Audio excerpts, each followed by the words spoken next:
Assalamualaikum warahmatullahi wabarakatuh. Perkenalkan, kami dari kelompok 5. Di sini kami akan mempresentasikan materi nomor 2, yaitu pembelajaran sejarah kebudayaan Islam di kelas 7 semester genap di tingkat MTS atau SMP. Sebelumnya, perkenalkan dulu kelompok kami, yaitu saya sendiri, Rizky Pujastuti, kemudian ada Ilmi Lailatul Mahfudoh, ada Ilham Kurniawan Muhammad, ada Adinda Dita Fadila, dan yang terakhir Asmaul Husna. Baiklah teman-teman, itu tadi perkenalan dari kelompok kami. Selanjutnya mari kita simak bagaimana penjelasan materi di kelas 7 semester genap.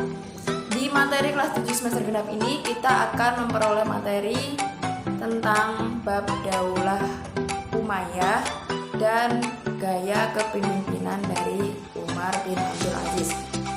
Untuk yang pertama tentang bab Daulah Umayyah akan dijelaskan oleh Ilham Kurniawan. Di sini saya akan menjelaskan materi mengenai pengembangan kebudayaan Islam pada masa dinasti Bani Umayyah. Pada masa dinasti Bani Umayyah, banyak perkembangan dan kemajuan yang terjadi di semua bidang kehidupan. Perkembangan tersebut mempengaruhi terhadap perkembangan peradaban dan kebudayaan Islam. Peranan para khalifah memiliki kontribusi besar dalam kemajuan Islam. Beberapa langkah pengembangan kebudayaan yang dilakukan oleh para khalifah Bani Umayyah antara lain yang pertama, administrasi pemerintahan. Dalam bidang administrasi pemerintahan, Bani Umayyah menerapkan beberapa kebijakan antara lain perubahan sistem pemerintahan. Bentuk pemerintahan Muawiyah berubah dari demokrasi menjadi monarki atau kerajaan atau dinasti. Yang kedua, sentralistik. Daulah Bani Umayyah menerapkan konfederasi provinsi. Yang ketiga, administrasi pemerintah. Administrasi pemerintah ada 4 dewan departemen yang berdiri pada Daulah Bani Umayyah, yaitu Dewan Rosail. Departemen ini mengurus surat-surat negara kepada gubernur dan pegawai di berbagai wilayah. Yang kedua, Dewan Koroj. Departemen ini mengurus tentang perpajakan. Yang ketiga, Dewan Jun. Departemen ini mengurus tentang ketentaraan negara. Yang keempat, Dewan Khotam. Departemen ini disebut juga Departemen Pencatat. Setiap peraturan yang dikeluarkan disalin pada sebuah register, kemudian disegel dan dikirim ke berbagai wilayah. Yang keempat, Lambang Negara. Muawiyah menetapkan bendera merah sebagai lambang negara, di mana sebelumnya pada masa Khulafaur Rasyidin belum ada. Bendera merah ini menjadi ciri khas Daulah Bani Umayyah. Yang kelima, bahasa resmi administrasi pemerintahan. Pada pemerintahan Khalifah Abdul Malik bin Marwan, bahasa Arab dijadikan bahasa resmi administrasi pemerintahan. Bidang sosial kemasyarakatan. Dinasti Bani Umayyah mengembangkan bidang sosial kemasyarakatan dengan berbagai kebijakan, antara lain panti sosial penyandang cacat. Ketika Walid bin Abdul Malik menjadi khalifah, ia menyediakan pelayanan khusus. Orang cacat diberi gaji, orang buta diberikan penuntun, orang lumpuh disediakan perawat. Yang kedua, Arab dan Mawali. Masyarakat dunia Islam begitu luas, sedangkan orang-orang Arab merupakan unsur minoritas. Mulanya Mawali adalah budak tawanan perang yang dimerdekakan.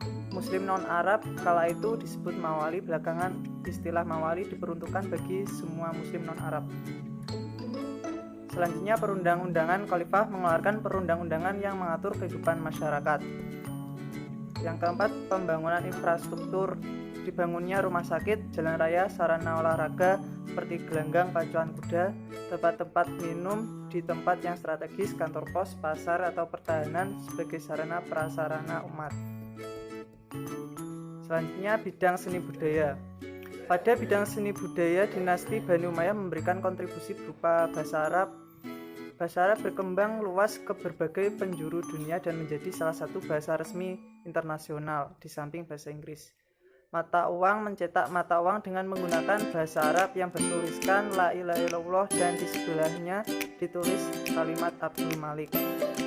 Gedung dan pabrik industri. Mendirikan pabrik kain sutra, industri kapal dan senjata, gedung pemerintahan. Selanjutnya, irigasi pertanian. Membangun irigasi sebagai sarana pertanian. Pusat ilmu dan adab. Membangun kata Basrah dan Kufah sebagai pusat perkembangan ilmu dan adab. Pembukuan negara, membuat administrasi pemerintah dan pembukuan keuangan negara pada bidang kesenian. Perkembangan pada Bani Umayyah selanjutnya adalah bidang ekonomi. Di bidang ekonomi dan perdagangan, dinasti Bani Umayyah menerapkan kebijakan-kebijakan antara lain sumber pendapatan dan pengeluaran pemerintah. Sumber uang masuk pada zaman Daulah Bani Umayyah sebagian diambil dari daroib, yaitu kewajiban yang harus dibayar oleh warga negara. Di samping itu, bagi daerah-daerah yang baru ditaklukkan, terutama yang belum masuk Islam, ditetapkan pajak istimewa. Adapun pengeluaran pemerintah dari uang masuk tersebut adalah sebagai berikut. Yang pertama, gaji pegawai, tentara, dan biaya tata usaha negara. Pembangunan pertanian termasuk irigasi dan penggalian terusan, ongkos bagi terpidana dan tawanan perang, perlengkapan perang, hadiah bagi sastrawan dan ulama. Selanjutnya pada bidang ekonomi yaitu mata uang. Pada masa Abdul Malik, mata uang kaum muslimin dicetak secara teratur. Pembayaran diatur dengan menggunakan mata uang ini. Meskipun pada masa Umar bin Khattab sudah ada mata uang, namun belum begitu teratur. Organisasi keuangan terpusat pada Baitul Mal, yang asetnya diperoleh dari pajak tanah perorangan bagi non-muslim. Percetakan uang dilakukan pada masa Khalifah Abdul Malik bin Marwan. Perkembangan selanjutnya yaitu pendidikan. Daulah Bani Umayyah tidak terlalu memperhatikan bidang pendidikan karena mereka fokus dalam bidang politik. Menyediakan tempat-tempat pendidikan seperti kutab. Kutab merupakan tempat anak-anak belajar menulis dan membaca, menghafal Al-Quran serta belajar pokok ajaran Islam. Yang kedua, masjid. Pendidikan di masjid merupakan lanjutan dari kutab. Arabisasi, gerakan penerjemahan ke dalam bahasa Arab. Baitul Hikmah. Baitul Hikmah merupakan gedung pusat kajian dan perpustakaan. Perkembangan selanjutnya yaitu pada bidang politik dan militer. Kondisi perpolitikan pada masa awal dinasti Bani Umayyah cenderung stabil. Muawiyah dengan kemampuan politiknya mampu meredam gejolak-gejolak yang terjadi. Perkembangan prestasi pada bidang politik militer yaitu dengan terbentuknya 5 lembaga, antara lain Lembaga Politik atau An-Nizam As-Siyasi. Di dinasti Bani Umayyah menerapkan organisasi politik yang terdiri dari jabatan khalifah, kepala negara, wizarah, kementerian, kitabah, kesekretariat khalifah, pengawal pribadi khalifah, lembaga keuangan atau An-Nizam Al-Mali. Dinasti Bani Umayyah mempertahankan pengelolaan Baitul Mal baik pemasukan maupun pengeluaran. Lembaga Tata Usaha atau An-Nizam Al-Idari. Dinasti Bani Umayyah membagi wilayah kekuasaan antara lain pemerintah pusat dan daerah. Pemerintah pusat dipimpin oleh khalifah, sedangkan daerah dipimpin oleh gubernur yang disebut wali. Lembaga kehakiman atau An-Nizam Al-Qadi. Dinasti Bani Umayyah memisahkan kekuasaan eksekutif, pemerintah, dan yudikatif pengadilan. Lembaga ketentaraan atau An-Nizam Al-Harbi. Lembaga ketentaraan sudah ada sejak Khulafaur Rasyidin. Perbedaannya pada rekrutmen personilnya, di mana masa Khulafaur Rasyidin setiap orang boleh menjadi tentara, sedangkan pada masa dinasti Bani Umayyah hanya diberikan kepada orang-orang Arab. Saya akan menjelaskan tokoh-tokohnya dan perannya pada masa dinasti Bani Umayyah. Yang pertama pada bidang hadis. Ilmu hadis, tokoh-tokohnya antara lain Imam Bukhari dengan kitab Sahih Bukhari, Imam Muslim dengan kitab Sahih Muslim, Abu Dawud dengan kitab Sunan Abu Dawud, An-Nasai dengan kitab Sunan An-Nasai, At-Tirmizi dengan kitab Sunan At-Tirmizi, Ibnu Majah dengan kitab Sunan Ibnu Majah. Kumpulan para ahli hadis tersebut terkenal dengan nama kitab. Yang kedua, ilmu tafsir. Pada masa pemerintah dinasti Bani Umayyah terdapat seorang ahli tafsir bernama Sa'id bin Jubair.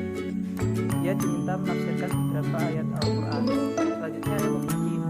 Al-Quran sebagai kitab suci yang sempurna merupakan sumber utama bagi umat Islam.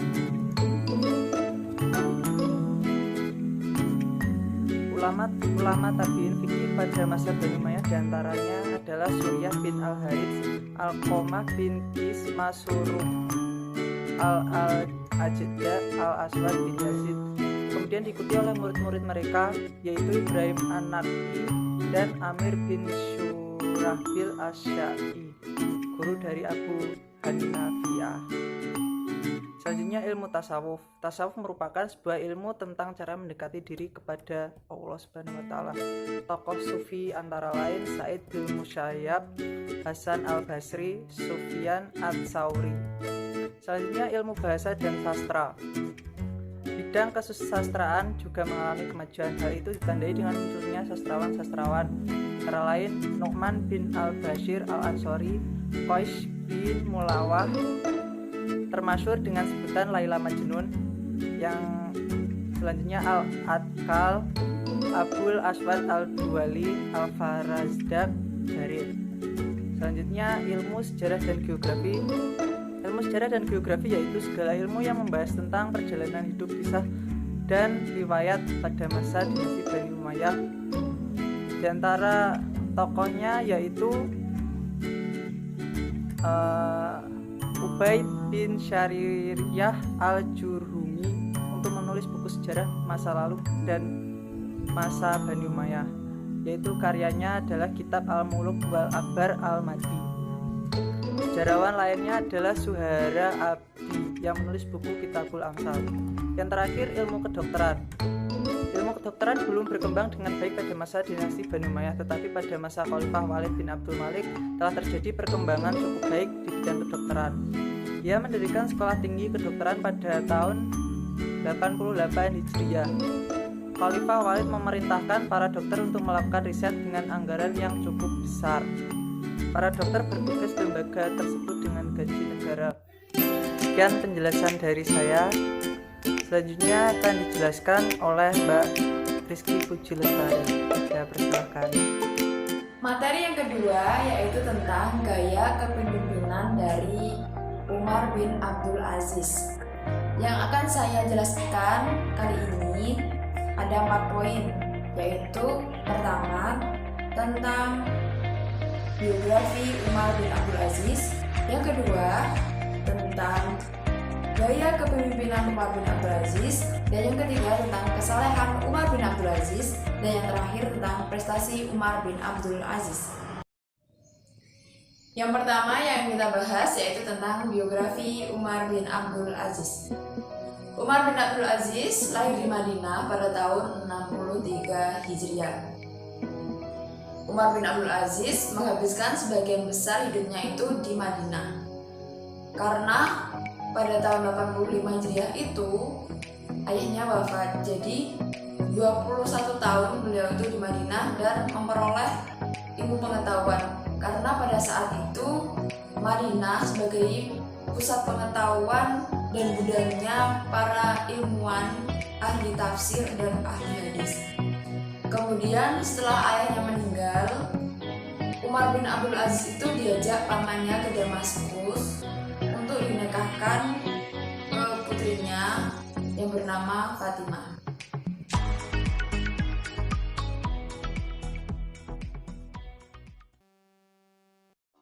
Pembahasan yang kedua yaitu tentang gaya kepemimpinan dari Umar bin Abdul Aziz. Jadi gaya kepemimpinan dari Umar bin Abdul Aziz itu bisa kita lihat dari beberapa usahanya dalam memerintah pada masa beliau menjabat menjadi khalifah. Di bidang agama, yang pertama beliau itu menghidupkan kembali ajaran agama Islam melalui Al-Quran dan As-Sunnah. Dengan cara beliau itu bekerja sama dengan beberapa ulama besar. Kemudian yang kedua yaitu menerapkan hukum syariah Islam secara teratur dan sistematis. Kemudian yang ketiga, beliau itu memerintahkan kepada Imam Muhammad bin Muslim bin Syihab Az-Zuhri untuk mengumpulkan hadis, kemudian beliau menyuruhnya untuk menuliskannya kembali. Kemudian selanjutnya pada bidang ilmu pengetahuan, usaha yang beliau lakukan yaitu dengan memindahkan sekolah kedokteran yang berada di Mesir ke Turki. Kemudian di bidang politik, beliau itu lebih mengedepankan tentang keadilan dan kejujuran, karena menurut beliau itu keadilan dan kejujuran itu lebih baik daripada segala-galanya. Kemudian yang kedua, beliau itu mengawasi para gubernurnya itu dengan cara mengirim beberapa utusan ke berbagai negara untuk mengawasi dari kinerja gubernur yang telah ia kerjakan. Terus yang ketiga, beliau tidak segan-segan memecat gubernur yang tidak taat pada agama serta zalim terhadap rakyatnya. Baiklah, dari bidang ekonomi, Umar bin Abdul Aziz itu berusaha dalam hal mengurangi beban pajak yang dipungut dari kaum Nasrani. Kemudian beliau juga menghapuskan pajak atau jizyah yang dipungut dari umat muslim. Kemudian yang ketiga, beliau juga membuat aturan mengenai takaran dan timbangan. Kemudian yang keempat, beliau juga menghapuskan sistem kerja paksa. Yang kelima, beliau juga menyediakan tempat penginapan buat musafir. Dan yang keenam, beliau menyantuni fakir miskin. Dan yang terakhir, beliau juga memperbaiki tanah pertanian, mulai dari irigasi, kemudian pembuatan sumur-sumur dan pembangunan jalan. Pembahasan yang ketiga yaitu tentang kesalehan Umar bin Abdul Aziz. Khalifah Umar bin Abdul Aziz itu memiliki pribadi yang terpuji. Bisa dilihat bahwa Umar bin Abdul Aziz itu memiliki sifat taat kepada Allah yang tercermin dalam sikap dan tata lakunya. Kemudian sejak kecil pun Umar bin Abdul Aziz telah diajarkan ilmu pengetahuan agama dan juga pengamalannya.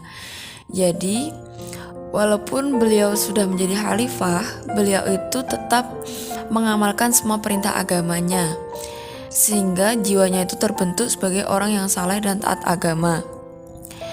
Kemudian, Umar bin Abdul Aziz tidak hanya cerdas, melainkan seorang negarawan yang demokrat dan politikus yang demokrat. Dan Umar sendiri pun melarang seluruh keluarga menghina, mencaci pihak-pihak lain yang berbeda haluan politik mereka atau berbeda paham keberagamannya. Jadi Khalifah Umar bin Abdul Aziz itu merupakan sosok yang memiliki toleransi di masyarakat. Beliau tidak mempermasalahkan atau membedakan walaupun masyarakatnya itu berbeda di haluan politik maupun berbeda paham keberagaman. Kemudian ketika beliau itu menjadi khalifah, beliau juga memiliki sikap yang meninggalkan kemewahan serta hidup dalam kesederhanaan. Dan sifat yang menonjol dari beliau itu adalah sederhana, santun, cerdas, berhati lembut, negarawan, serta demokrat. Pembahasan yang terakhir yaitu tentang prestasi Khalifah Umar bin Abdul Aziz. Jadi walaupun masa pemerintahannya relatif singkat, sekitar 3 tahun, namun beliau itu banyak membuat perubahan pada bagian perbaikan dan pembangunan sarana pelayanan umum, seperti perbaikan lahan pertanian, penggalian sumur baru, penginapan bagi musafir, dan lain-lain. Kemudian di antara sebagian prestasi Khalifah Umar bin Abdul Aziz yaitu pertama, kodifikasi hadis. Usaha yang dilakukan oleh Khalifah Umar ini dilatar belakangi oleh banyaknya syuhada penghafal hadis dan banyaknya hadis maudhu yang beredar di masyarakat dan semakin membuat rancu mana hadis yang sahih dan yang tidak. Disitulah muncul kesadaran dari Khalifah Umar bin Abdul Aziz untuk membukukan hadis secara lebih sistematis dan dapat dipertanggungjawabkan. Kemudian yang kedua yaitu menghapus diskriminasi pada kaum Mawali. Usaha Khalifah Umar bin Abdul Aziz yaitu memberikan perhatian yang lebih mengenai konflik antara bangsa Arab dan Mawali yang pada masa khalifah sebelumnya muncul fanatik yang berlebih atau yang dikenal Arabisme. Melalui usaha tersebut, akhirnya beliau berhasil meminimalisir gesekan-gesekan yang muncul. Jadi dapat disimpulkan bahwa setiap ketetapan yang diambil oleh setiap khalifah dilatar belakangi oleh berbagai hal yang ada di sekitarnya. Begitu juga berbagai ketetapan yang diambil oleh Khalifah Umar bin Abdul Aziz ini pasti ditentukan oleh berbagai hal yang ada di sekitarnya, misalnya toleransi antar kelompok. Baiklah teman-teman, itu tadi penjelasan materi SKI kelas 7 semester genap tentang Daulah Umayyah dan gaya kepemimpinan dari Umar bin Abdul Aziz. Untuk selanjutnya, mari kita simak bagaimana strategi pembelajaran yang diterapkan di materi SKI kelas 7 semester genap yang akan disampaikan oleh teman kami, Ilmi Lailatul Mahfudhoh. Baik, terima kasih atas waktunya. Di sini saya akan melanjutkan menjelaskan tentang strategi pembelajaran yang tepat untuk digunakan mengajar pada mata pelajaran sejarah kebudayaan Islam yang telah presentator pertama dan presentator kedua sajikan. Nah, sebelum itu kita akan mengetahui terlebih dulu apa sih strategi pembelajaran itu. Nah, strategi pembelajaran itu dapat kita artikan dengan perencanaan yang berisi tentang serangkaian kegiatan yang disusun untuk mencapai tujuan pendidikan tertentu. Strategi pembelajaran adalah suatu kegiatan pembelajaran yang harus dikerjakan antara guru dengan peserta didik agar tujuan dari pembelajaran dapat dicapai secara efektif dan efisien. Istilah strategi pembelajaran ini digunakan dalam banyak konteks dengan makna yang selalu sama. Dalam konteks pengajaran, strategi biasa diartikan sebagai suatu pola umum tindakan antara guru dan peserta didik dalam memanifestasikan aktivitas pengajaran. Nah, strategi pembelajaran sendiri ini ada beberapa jenis. Di antaranya strategi pembelajaran berorientasi pada aktivitas siswa, kemudian strategi pembelajaran ekspositoris, kemudian strategi pembelajaran inquiry, kemudian strategi pembelajaran yang berbasis masalah, kemudian strategi pembelajaran contextual teaching and learning atau pembelajaran kontekstual, dan yang terakhir yaitu pembelajaran afektif. Nah, pada materi sejarah kebudayaan Islam Daulah Umayyah dan gaya kepemimpinan Umar bin Abdul Aziz kelas 7 semester genap ini yang telah presentator pertama dan presentator kedua sajikan. Nah, di sini kita akan menggunakan strategi pembelajaran inquiry. Apa sih strategi pembelajaran inquiry itu? Strategi pembelajaran inquiry adalah rangkaian kegiatan pembelajaran yang menitikberatkan pada proses berpikir secara kritis dan analitis untuk mencari dan menemukan sendiri jawaban dari suatu masalah yang dipertanyakan. Nah, proses berpikir itu sendiri biasanya dilakukan dengan kegiatan tanya jawab atau biasa dilakukan juga dengan diskusi. Strategi pembelajaran inquiry ini juga biasa disebut dengan heuristik yang memiliki arti saya menemukan. Nah, langkah-langkah penerapan strategi pembelajaran inquiry pada mata pelajaran sejarah kebudayaan Islam dapat kita lakukan dengan beberapa tips langkah-langkah sebagai berikut. Nah, pada langkah pertama, guru harus mengkondisikan suasana belajar siswa sehingga ketika masuk kelas guru dapat mengkondisikan siswa atau menginstruksikan agar siswa dapat duduk dengan tenang dan siap untuk mengikuti mata pelajaran SKI materi kali ini. Kemudian pada langkah kedua ini, guru mulai menjelaskan inti atau pokok-pokok materi yang akan dipelajari pada hari ini. Pada tahap ini, guru akan menjelaskan garis besar dari materi yang akan dipelajarinya sebagai pengetahuan awal atau dasar bagi para peserta didik. Masuk pada tahap ketiga, guru memberikan pertanyaan berupa teka-teki yang dapat merangsang keingintahuan para siswa mengenai materi kali ini. Pertanyaan tersebut dapat dilakukan dengan interaksi aktif antara guru dan siswa. Nah, kemudian memasuki tahap selanjutnya. Setelah itu, guru memberikan pertanyaan atau teka-teki mengenai materi yang akan mereka pelajari pada hari ini. Nah, di sini juga guru akan mendorong atau memotivasi siswa untuk menemukan jawabannya melalui kegiatan literasi maupun diskusi antar teman. Nah, pada tahap ini, tahap kelima, guru akan meminta untuk mengumpulkan jawaban dari para siswa. Kemudian, guru akan memfilter jawaban dari para siswa. Hal ini dilakukan agar guru dapat memfokuskan penjelasan pada materi yang dipelajari pada hari ini, karena biasanya terdapat beberapa siswa yang jawab di luar dari topik pembahasan.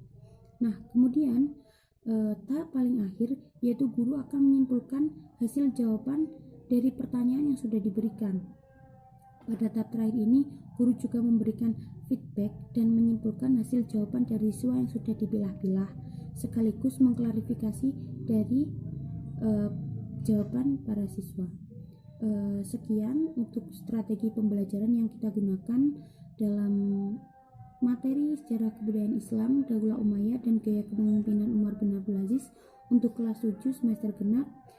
Selanjutnya akan disambung oleh presentator keempat yaitu Mbak Dita. Silakan Mbak Dita.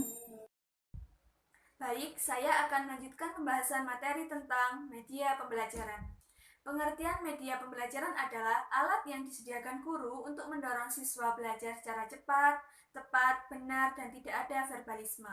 Berikut adalah media yang cocok untuk strategi pembelajaran inquiry ini untuk pembelajaran SKI kelas 7 semester genap tingkat SMP atau MTS.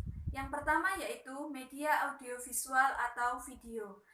Media audiovisual adalah jenis media yang mengandung unsur suara, juga mengandung unsur gambar yang bisa dilihat seperti video. Jadi, di materi Daulah Umayyah dan gaya kepemimpinan Umar bin Abdul Aziz ini cocok menerapkan media audiovisual seperti video, karena penggunaan media video ini melibatkan hampir semua indera yang dimiliki oleh siswa. Semakin banyak indera yang terlibat dalam proses pembelajaran, maka akan semakin baik outcome yang akan dihasilkan.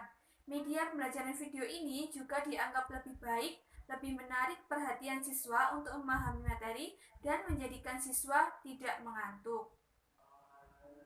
Yang kedua yaitu media visual.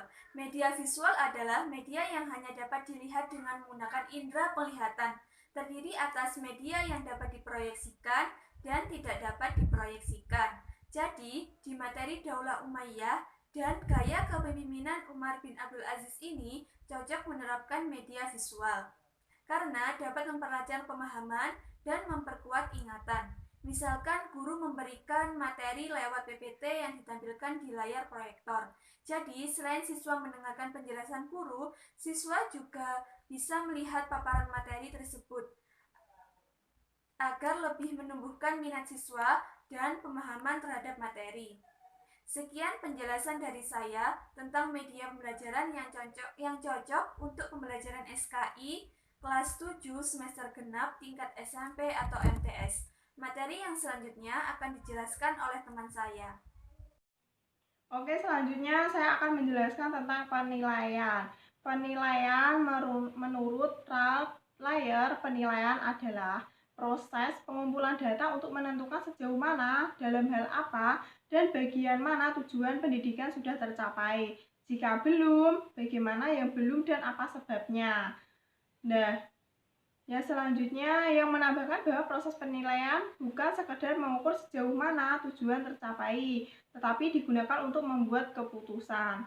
Sedangkan menurut Ana Sudijono dalam bukunya Pengantar Evaluasi Pendidikan mengatakan bahwa penilaian berarti menilai sesuatu, sedangkan menilai itu mengandung arti mengambil keputusan terhadap sesuatu dengan mendasarkan diri atau berpegang pada ukuran baik atau buruk. Sedangkan menurut Profesor Dr. Masron menegaskan bahwa istilah penilaian mempunyai arti yang lebih luas daripada istilah pengukuran, sebab pengukuran itu sebenarnya hanyalah merupakan suatu langkah atau tindakan yang kiranya perlu diambil dalam rangka pelaksanaan evaluasi. Berdasarkan pengertian di atas dan menurut para ahli, dapat disimpulkan bahwa penilaian adalah proses pengumpulan dan pengolahan informasi untuk menentukan pencapaian hasil belajar peserta didik. Yang kedua ada fungsi penilaian. Menurut W. James Popham dan Eva L. Baker dalam buku Teknik Mengajar secara sistematis bahwa tujuan penilaian ialah untuk mengetahui tingkat kemajuan perkembangan siswa dalam suatu periode tertentu. Yang ketiga ada prinsip-prinsip penilaian. Yang pertama, penilaian hendaknya dilaksanakan kepada hasil pengukuran yang komprehensif. Yang kedua, harus dibedakan antara penskoran dan penilaian. Yang ketiga, kegiatan pemberian nilai hendaknya merupakan bagian integral dari proses belajar mengajar. Yang keempat, sistem penilaian yang dipergunakan hendaknya jelas bagi siswa dan bagi pengajar sendiri. Yang seterusnya ada contoh format penilaian. Yang pertama itu ada penilaian kompetensi sikap yang dijelaskan dengan jenis penilaian, teknik penilaian, bentuk instrumen, dan juga ada instrumen penilaian sikap. Yang kedua ada penilaian keterampilan, itu juga sama ya. Yang membedakan hanyalah teknik penilaiannya dan bentuk instrumennya. Ya, sekian dari kelompok kami. Kurang lebihnya mohon maaf. Assalamualaikum warahmatullahi wabarakatuh.